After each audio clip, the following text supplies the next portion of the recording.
मैं हूँ मियाँ आकिब जावेद। एक सवाल है जो बहुत ज़्यादा पूछा जाता है, बार-बार पूछा जा रहा है और सवाल ये है कि हम अपनी बैंक स्टेटमेंट को मेंटेन कैसे करें और क्या कितने पैसे हमारे अकाउंट में होने चाहिए कि हमारा जो वीज़ा है वो लग जाए और ट्रांज़ैक्शन कैसी होनी चाहिए।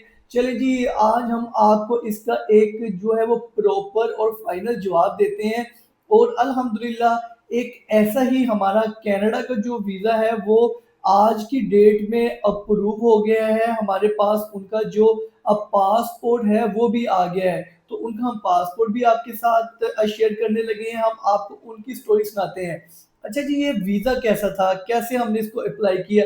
ये ऐसा एक पासपोर्ट था जिसके ऊपर कोई वीज़ा नहीं लगा हुआ था। बिल्कुल जो है वो फ्रेश पासपोर्ट था। अब हुआ ये कि जब हमने इनका वीज़ा अप्लाई किया, इनका जो बैंक अकाउंट था, इनकी जो टर्नओवर थी वो काफ़ी ज़्यादा थी। इनकी जो ट्रांज़ैक्शन थी वो अब बहुत ज़्यादा डेली बेसिस पे इनकी जो कंपनी के अकाउंट से होती थी और वैसे भी ये सोल प्रोप्राइटर थे। अब जी हुआ क्या, इनकी जो टर्नओवर थी वो काफ़ी अच्छी थी।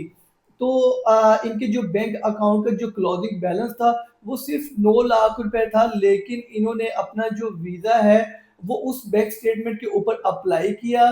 तो ये हमसे पूछते रहे क्या हम अपना वीज़ा अप्लाई करें या ना करें, हमारी बैंक स्टेटमेंट अब वो थोड़ी है। तो फिर हमने उनको बताया, देखें आपका जो वीज़ा है वो आपके क्लोजिंग बैलेंस पर नहीं लगना, आपकी जो बैंक स्टेटमेंट है, आपने कितनी आपकी टर्नओवर है, कैसे आपने इसको चलाया है, इसके ऊपर डिपेंड होगा।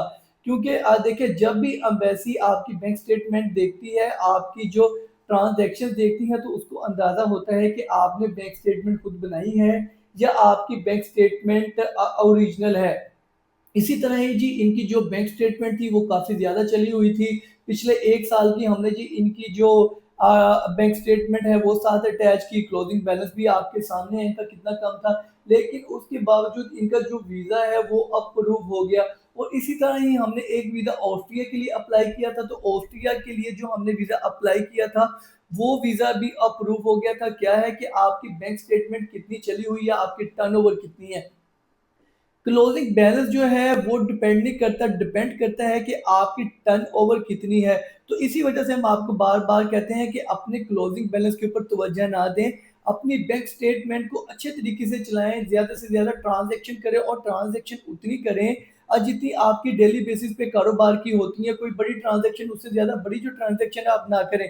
अब ये जो हमारे क्लाइंट थे, इनके अकाउंट में जो सबसे बड़ी ट्रांज़ैक्शन थी वो 6 लाख थी।